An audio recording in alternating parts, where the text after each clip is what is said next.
아, 어느새 여러분과 함께 두 번째 맥주 감사절 예배를 드립니다.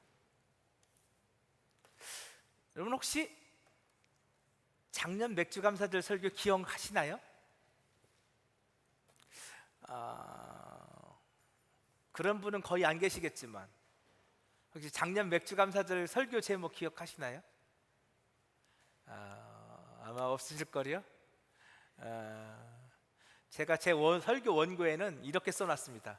맞추시면 선물 드립니다.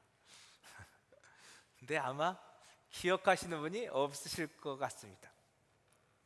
작년에 이런 제목으로 말씀을 나누었습니다. 성령의 절기, 감사의 절기. 작년 맥주감사절 설교의 제목이었습니다. 이 제목을 가지고 오늘날 우리가 왜 맥주감사절을 지켜야 하는지에 대한 말씀을 나눴습니다.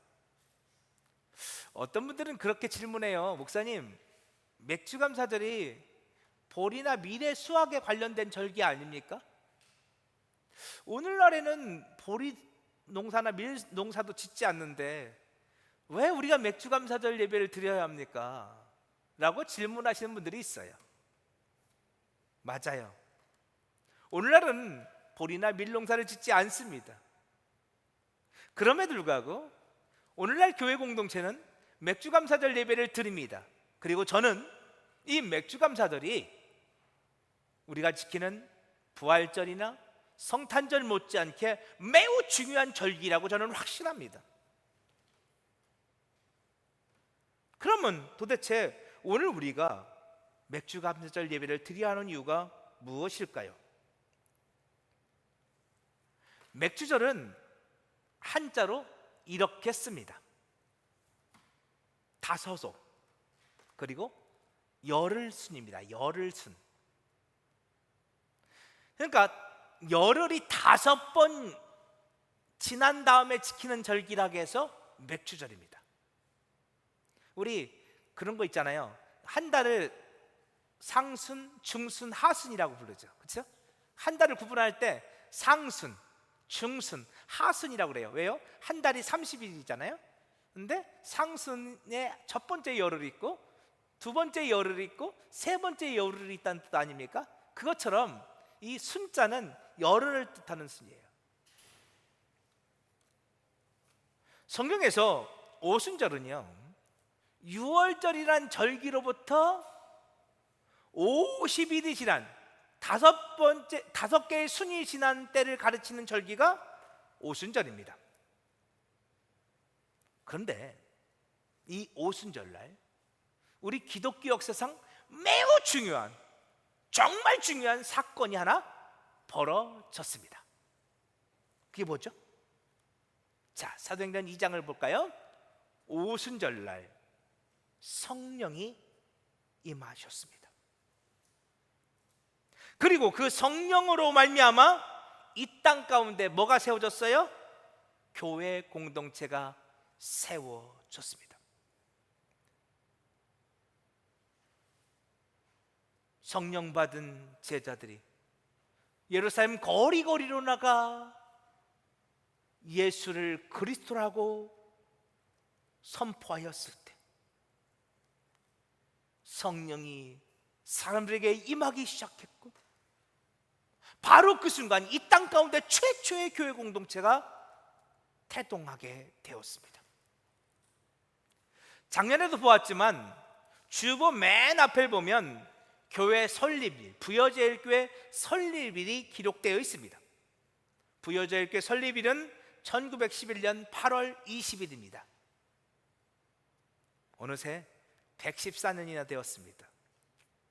그러나 이 땅에 교회가 최초로 창립된, 최초로 태동된 바로 그날은 오순절 날이었습니다. 오순절날, 그날은 교회의 생일입니다. 그리고 그 오순절날이 오늘 우리가 지키고 있는 바로 맥주절입니다. 그래서 교회 공동체 안에서 이 맥주절은 매우 중요합니다. 성탄절이 예수님의 오심을 기념하는 절기이고, 부활절이 예수님의 십자가의 죽으심과 부활을 기념하는 절기라면, 이 맥주절은 그 예수님을 증언하는 예수님의 영 성령님이 이 땅 가운데 오심을 기념하는 절기입니다. 근데 성령님의 오심이 왜 중요하냐? 그 성령님으로 말미암아 오늘 이 땅 가운데 예수를 주로 고백하는 교회 공동체가 세워졌기 때문입니다. 여기까지가 작년 맥주감사절에 나눴던 말씀입니다. 오늘은 작년에 나눴던 말씀을 조금 더 확장시켜 보고자 합니다. 자, 제가 언젠가도 말씀드렸는데요, 이스라엘에는요 7개의 절기가 있습니다. 유월절, 무교절, 초실절, 맥주절 혹은 오순절이에요. 그리고 나팔절, 대속제일, 그리고 초막절 혹은 수장절이라고도 부릅니다. 자, 이렇게 7개의 절기가 있습니다. 그런데 이 7개의 절기는 모두 다 예수 그리스도를 설명하고 있습니다. 이 7개의 절기는 예수입니다. 특별히 제가 두 줄로 나눠놨잖아요. 이 위쪽에 있는 절기, 그렇죠? 유월절, 무교절, 초실절, 맥주절은 봄의 절기입니다. 그리고 나팔절, 대속제일, 초막절은 가을의 절기입니다. 근데 모두 다 봄의 절기든 가을의 절기든 뭐로 끝나요? 추수로 끝납니다. 추수로. 이 7대 절기를 다 설명드릴 수는 없습니다. 시간이 관계상 다 설명드릴 수 없지만 이 봄의 절기를 간략하게만 설명드리면 유월절이 있어요. 계속 보여주세요. 그 말씀 그냥 유월절이 있어요. 여러분, 유월절은 유월절 어린 양 대신 예수 그리스도의 죽음을 상징하는 절기죠. 그게 유월절입니다. 그 유월절로 말미암아 이스라엘 백성들이 애굽에서 출애굽했습니다. 그것처럼 예수 그리스도의 죽음으로 말미암아 오늘 우리가 죄와 사망에서 건짐을 받았죠. 그것을 기념하는 절기가 유월절입니다. 두 번째, 무교절이 있습니다.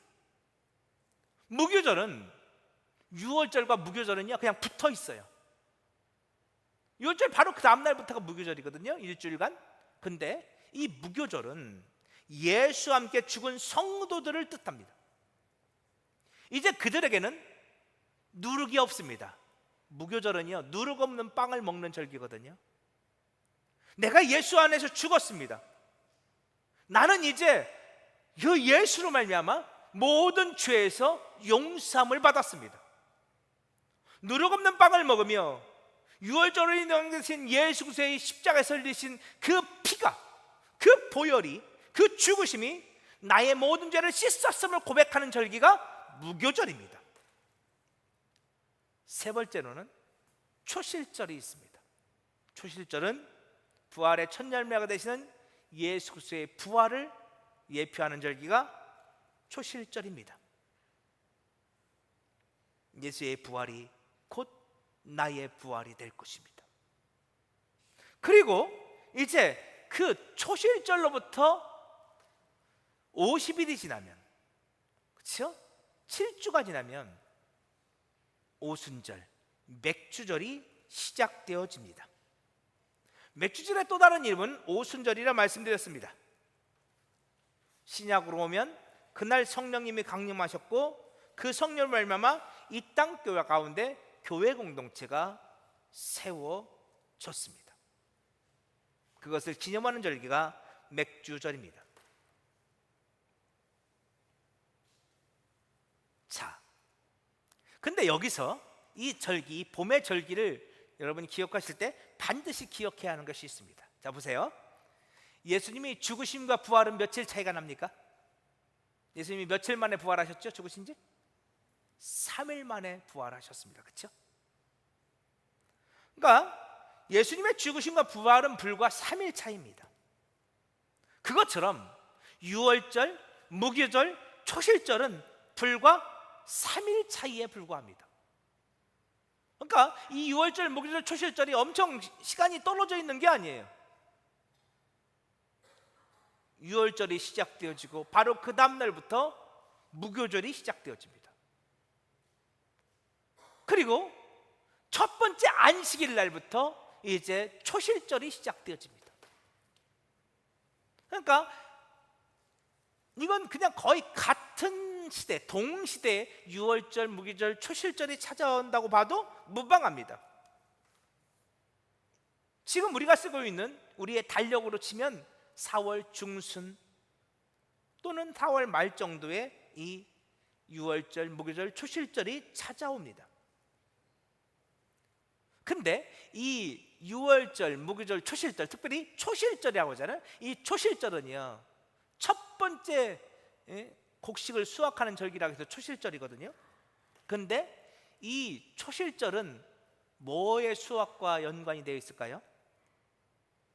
우리 아까 손정자 권사님께서 알곡과 가라지에 대해서 기도하시면서 말씀하셨는데요, 우리는 알곡과 가라지 그러면 어떤 곡식을 생각해요? 우리는 자연스럽게 벼를 생각해요. 우리 주변에서 벼농사를 많이 지니까. 그런데 유대 사회는요, 이스라엘은 벼농사를 안 짓습니다. 아예 없어요. 논이 없어요. 그러면 이스라엘은 무슨 농사 짓까요? 보리와 밀농사를 짓습니다. 그러니까 자, 레위기 23장을 보면요, 이 초실절에 대한 규례가 나옵니다. 초실절에 되면 곡식의 첫 이삭 한 단을 가져다가 이제 하나님 앞에 흔들어, 여러분 제사법 쪽에 흔들어 드리는 제사법이 있습니다. 제사장이 흔들어 하나님께 드립니다. 이때 이 곡물의 첫 이삭의 한 단, 이 첫 이삭 무슨 이삭일까요? 이 초실 때 드리는 곡물은 보리입니다. 여러분 초실절은 보리라는 걸 기억하세요. 이게 중요해요. 그리고 그로부터 50일이 지난 후에 맥주절이 찾아옵니다. 자, 오늘 보면 출애굽기 23장 16절을 보면요, 이렇게 기록되어 있어요. 맥주절을 지키라. 이는 내가 수고하여 밭에 뿌린 것에 첫 열매를 거둠이라 라고 말씀하고 있습니다. 그러면 맥주절에 거두는 곡식은 뭘까요? 밀입니다. 우리는 맥주절 그러니까 보리 맥자를 생각하죠. 그래서 당연히 맥주절은 보리일 거야 라고 생각하는데 아닙니다. 보리를 거두는 절기는 초실절입니다. 맥주절은 밀을 거둡니다. 그럼에도 불구하고 우리말 성경은 맥주절이라고 번역하고 있습니다. 성경이 좀 이상하네? 잘못 번역했나? 아니요. 여러분, 그 한자 중에 이런 게 있어요. 소맥, 대맥. 혹시 들어보셨어요? 소맥, 대맥. 또 연맥도 있어요. 모르시겠어요? 그러면 여러분들이 많이 쓰는 그런 가루 중에 소맥분이라고 적혀 있는 게 있었습니다. 소맥분 혹시 보셨어요? 소맥분? 처음 들어봐요? 우리 가정주부이신 권사님들 소맥분 처음 들어봐요? 밀가루에 다 소맥분이라고 써 있습니다. 소맥은요, 밀을 가르칩니다. 한자로. 대맥은요, 보리를 가르칩니다. 연맥은요, 귀리를 가르칩니다. 귀리. 전혀 처음 듣는 얘기처럼. 다 집에 가셔서 밀가루 봉지 한번 보세요. 앞에 써 있을 거예요. 소맥분. 밀가루가 소맥입니다. 여기서 나온 게 맥주절이에요. 그러니까 초실절은 보리와 관련이 있고요, 그리고 맥주절은 밀과 관련이 있다는 사실을 여러분 기억하셔야 합니다. 여기까지 이해하셨죠? 이해하셔야 돼요. 자, 그런데 앞서서 초실절은 예수님의 뭐와 관련이 있다고 말씀드렸어요? 부활의 천년매 되시는 예수님의 부활과 관련이 있는 절기가 초실절이라고 말씀드렸습니다. 그래서 고린도전서 15장을 보면요, 이렇게 기록되어 있어요. 고린도전서 15장 보여주세요. 고린도전서 15장 나와야 되는데 없습니까? 앞에요. 자막. 네. 자, 고린도전서 15장 볼까요? 그리스도께서 죽은 자 가운데 다시 살아나사 잠자는 자들의 첫 열매가 되셨다라고 말합니다. 예수님께서 다시 살아나셨습니다. 그래서 잠자는 자들의 첫 열매가 되셨습니다. 부활의 첫 열매가 되셨습니다. 그러므로 초실절의 첫 열매는 예수님입니다. 그런데 이 초실절은 뭘 수확하는 절기라고요? 보리를 수확하는 절기입니다. 그러니까 이 초실절의 첫 열매 되신 예수가 뭐란 얘기예요? 보리라는 얘기입니다. 예수가 뭐다? 보리다.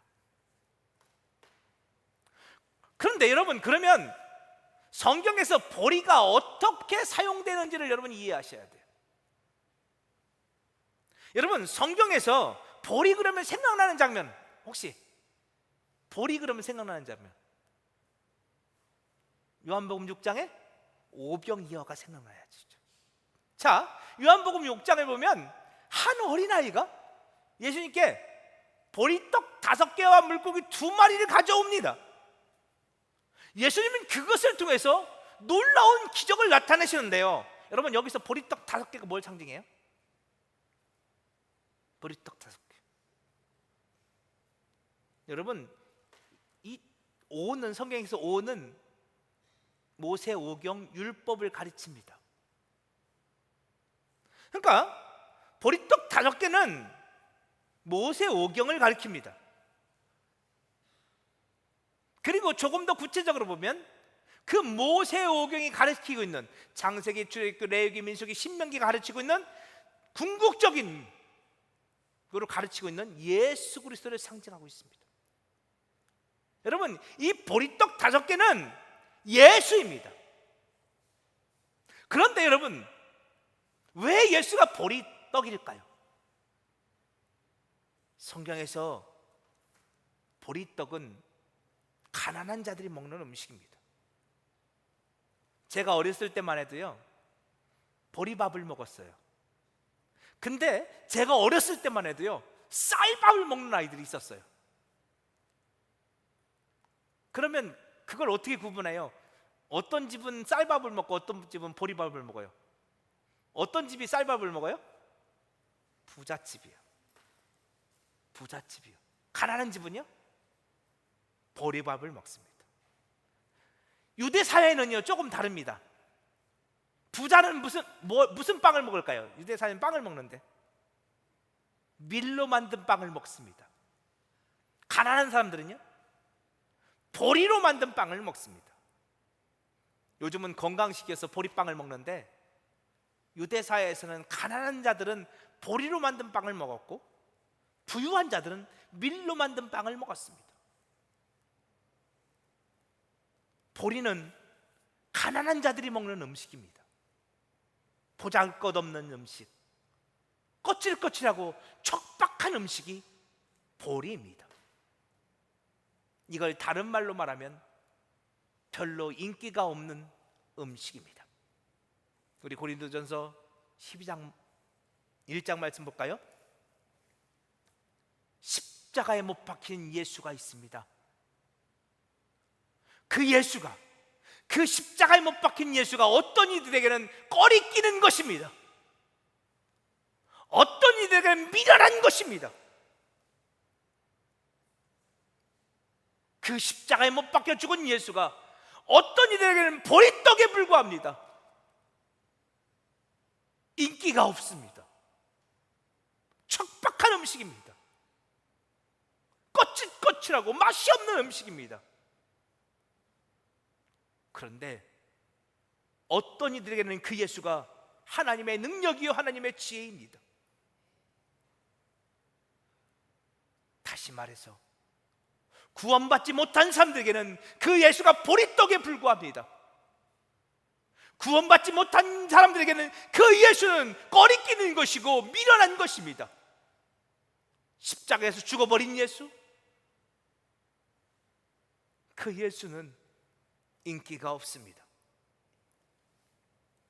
그러나 그 보리떡 예수가 하나님의 능력이요 하나님의 지혜라 말하는 사람들이 있습니다. 어떤 사람들에게 그 예수가 하나님의 능력입니까? 1장 18절, 구원받은 사람들입니다. 너무 많이 나갔어요. 구원받은 사람들입니다. 구원받은 사람들에게는 그 예수가 하나님의 능력입니다. 어떤 예수요? 십자가에 못 박혀 죽은 예수입니다. 그런데 누가 구원을 받습니까? 우리 로마서 10장 9절 볼까요? 예수를 입으로 시인하는 사람들입니다. 그 마음에 십자가에 못 박힌 예수와 부활하신 예수를 입으로 시인하고 믿는 사람들입니다. 그들에게 십자가에 못 박힌 예수는 하나님의 능력입니다. 그런데요, 그 입으로 예수를 시인하는 것, 마음으로 믿는 것은 사람의 힘으로는 불가능합니다. 그래서 고린도전서 12장 3절 말씀, 성령으로는 아니고는 누구든지 예수를 주시라 할 수 없느니라. 그래서 성령 받아야 되는 겁니다. 그래서 맥주절이 중요한 겁니다. 성령 받지 않는 사람들은 예수를 믿을 수가 없습니다. 예수를 믿지 않는 사람들에게는 그 십자가에 못 박혀 주신 예수가 보리떡에 불과합니다. 척박한 음식입니다. 인기 없는 음식입니다. 꺼리끼는 것이고 미련한 것입니다. 성령 받지 않는 사람들에게 예수 십자가를 말하면 그들은 도무지 이해를 못합니다. 왜 맨날 예수야? 왜 맨날 십자가야? 성령 받지 않은 사람들에게 예수는 보리떡에 불과합니다. 그러나 성령 받은 사람들에게 그 십자가는 하나님의 능력입니다.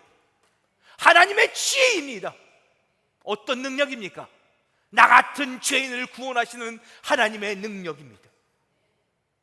성령 받으면 그 예수가 더 이상 보리떡으로 보이지 않습니다. 이제 그 예수가 뭘로 보여요? 밀로 보이기 시작한 것입니다. 여러분, 아까 보리는 척박한 음식, 가난한 자들이 먹는 음식이라고 말씀드렸습니다. 유대사에서 밀은요, 반대로 부유한 자들이 먹는 음식입니다. 저는 농사법을 잘 모릅니다. 그래서 저는 책에 의존할 수밖에 없는데, 유대사에서 보리와 밀이 농사가 지어집니다. 비슷한 때에 파종하고요, 비슷한 때에 거둡니다. 10월경 이제 우기가 시작되어지면 보리와 밀을 밭에 뿌립니다. 그리고 50일 간격이 있지만 비슷한 때에 거둡니다. 그런데 여러분, 열왕기하 7장 한번 보실래요? 자, 보세요. 열왕기하 7장을 보면요, 고운 밀 한 스와에 한 세겔이에요. 그런데 보리는 두 스와에 한 세겔이에요. 자, 여기서 뭐 세겔이니 스와니 이런 거는 어려우니까 놔두고요, 우리로 치면 밀가루는 한 대에 한 세겔이에요. 근데 보리는요, 두 대에 한 세겔이에요. 그럼 뭐가 비싸요? 뭐가 비싸요? 밀이 두 배로 비싼 거죠, 그렇죠? 일반적으로 밀은 두 배 정도 비싸다고 해요. 값 차이가 나갈 때는 3배, 4배 정도 차이가 날 때도 있다고 그래요. 일반적으로 밀과 보리는 2배 정도 차이가 나요. 그럼 여러분 같으면 농사를 지을 때 밀을 농사 짓겠습니까? 보리를 농사 짓겠습니까? 그렇죠? 지혜로 농부 같으면 밀을 농사 짓겠죠. 그런데 이스라엘 대부분의 사람들은 보리 농사를 짓습니다. 왜 그럴까요? 보리는요, 척박한 곳에서도 잘 자란대요. 물이 없어도 잘 자란대요. 근데 이스라엘은 물이 절대적으로 부족하지 않습니까? 밀은요, 물이 없으면 자라지를 못한대요. 근데 오늘날에는요, 이스라엘 가면 다 보리가 없고 밀만 있어요. 왜 그래요? 요단강물을 끌어다가 요즘은 물 엄청 줘서 키우거든요. 제가 밀밭을 봤거든요. 근데 요즘은 보리는 없고요, 밀만 있는데요, 예수님 시대에는 대부분 밀밭이 아니라 보리밭이에요. 왜? 물이 없어서, 농사 짓기가 어려워서.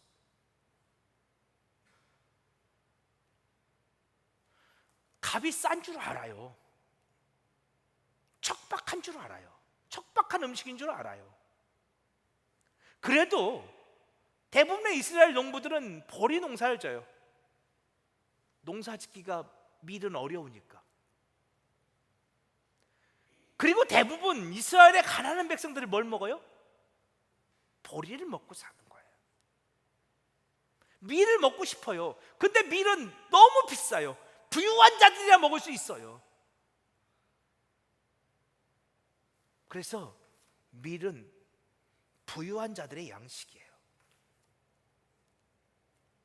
자, 십자가에 못 박혀 죽고 다시 부활하신 예수, 그 예수는 보리입니다. 그 예수가 보리떡입니다. 보잘것없는 음식, 척박한 음식입니다. 십자가에 죽고 부활한 예수는 사람들에게 꺼리끼는 것이고 미련한 것입니다. 그런데 오순절날 성령 받은 사람들이 보니 그 예수는 밀입니다. 그 예수는 척박한 음식이 아니라 좋은 음식이었습니다. 그 예수는 생명의 양식이었습니다. 그 예수가 아버지께서 보내신 하늘 양식이었습니다. 예수를 생명의 양식으로, 하늘 양식으로, 예수를 하나님의 능력으로 고백할 수 있는 사람들은 오직 맥추절날, 오순절날 성령을 받은 사람들만이 그렇게 고백할 수 있습니다. 제가 자막에는 갖고 오지 않았는데요, 갑자기 지금 설교로 나오다가 제가 생각나는 말씀이거든요. 우리 요한복음 12장을 보면 예수님께서 이렇게 말씀하셨죠. 한 알의 밀이 땅에 떨어져 썩지 아니하면, 죽지 아니하면 한 알 그대로 있고 죽으면, 썩으면 많은 열매를 맺느니라. 자, 예수님께서 보리라고 하셨어요? 밀이라고 하셨어요? 밀이라고 하셔요, 자기를.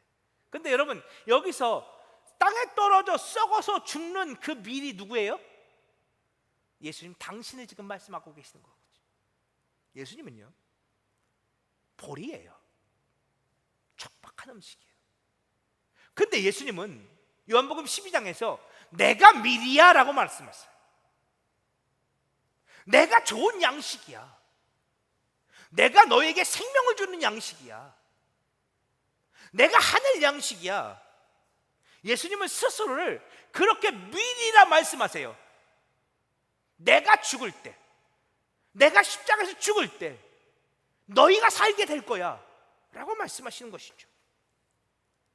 맥주절은요, 예수 그분이 척박한 음식으로 고백되었던 그 예수가, 꺼리끼는 것이고 미련한 것으로 여겼던 그 예수가 하늘 양식임을, 우리를 구원하는 구원의 양식임을 고백하는 절기예요.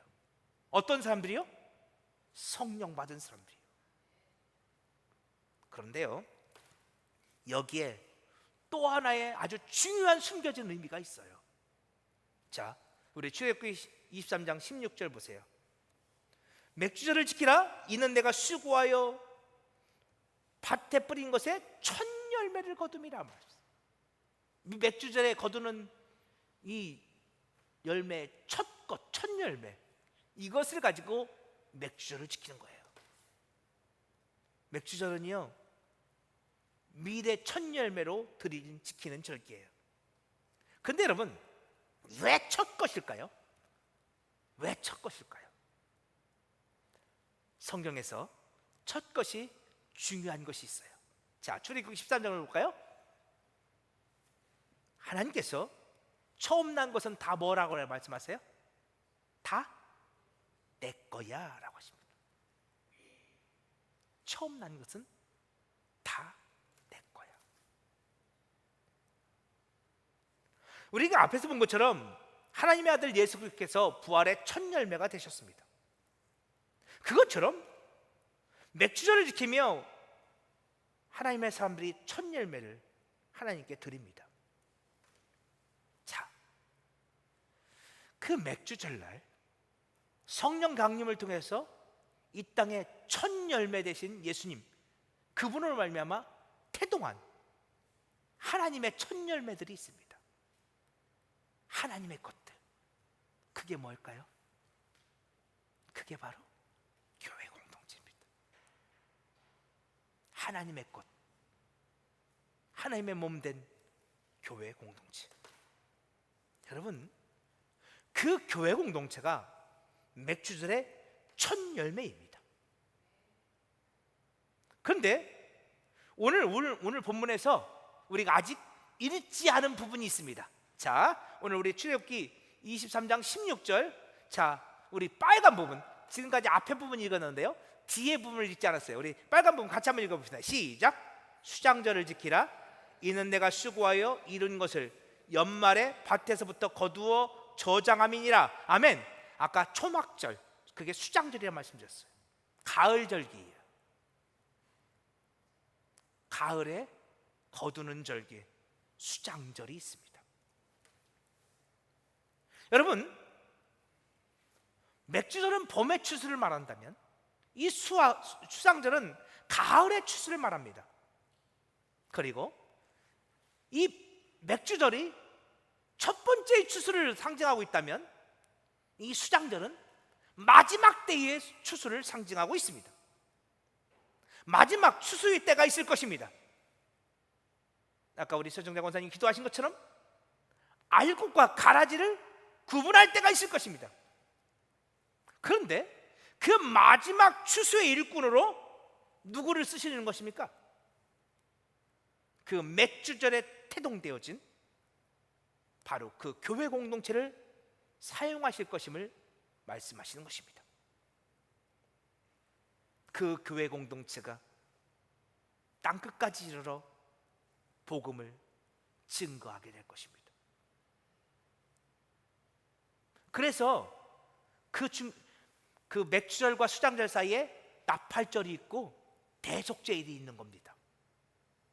이 나팔절과 대속제일은 이 맥주절로부터 태동되어진 교회 공동체가 전하게 될 복음을 상징하고 있습니다.